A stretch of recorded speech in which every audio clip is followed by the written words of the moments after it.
Penyebabnya sering sekali bukan karena pekerjaan, melainkan karena perbedaan kepribadian, nilai, emosi, dan cara kita mempersepsi satu sama lain. Nah, dalam video ini kita akan memulai dinamika manusia dalam organisasi dan bagaimana hal tersebut mempengaruhi pengambilan keputusan kita di tempat kerja. Kita mulai dari kepribadian. Kepribadian adalah pola perilaku dan cara berpikir yang relatif stabil. Salah satu teori yang digunakan organisasi itu adalah Big Five personality traits. Big Five terdiri dari openness, conscientiousness, extraversion, agreeableness, dan neuroticism. Misalnya, karyawan yang memiliki conscientiousness tinggi biasanya disiplin dan mempunyai pekerjaan yang menuntut ketelitian. Sebaliknya, individu dengan neuroticism tinggi lebih cenderung mudah cemas dan stres saat mengalami tekanan kerja tinggi. Selain kepribadian, ada nilai. Nilai adalah keyakinan yang dianggap penting dalam hidup dan pekerjaan.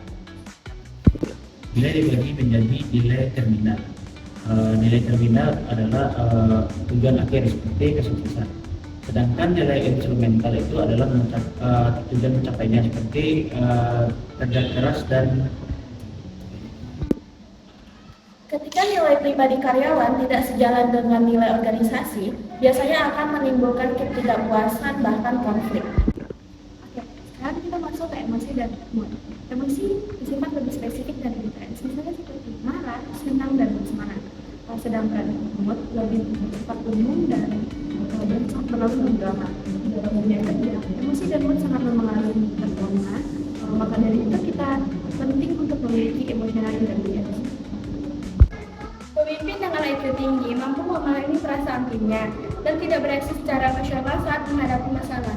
Persepsi adalah cara kita menafsirkan orang dan situasi. Persepsi dipengaruhi oleh bias. Bias dapat membuat keputusan kita menjadi tidak objektif, misalnya seperti menilai kinerja seseorang dari satu sisi. Maaf Bu, aku mau jujur. Kadang kita ingin sangat berpadan, tapi pembagian kerja kita sangat tidak jelas. Saya merasa kerja sendirian. Aku juga merasa hal yang sama, Bu. Emosi tim akhir-akhir ini tidak stabil. Baik, terima kasih kalian sudah jujur. Saya juga lihat akhir-akhir ini kalian merasa tertekan dan capek. Kita akan cari solusinya bareng-bareng. Aku sebenarnya nggak marah sama tim, tapi makanya situasi takut target itu nggak tercapai. Itu wajar. Mulai sekarang kita bagi tugas lebih terbuka dan jelas. Nah, pada adegan ini emosi marah Adil muncul karena tekanan kerja.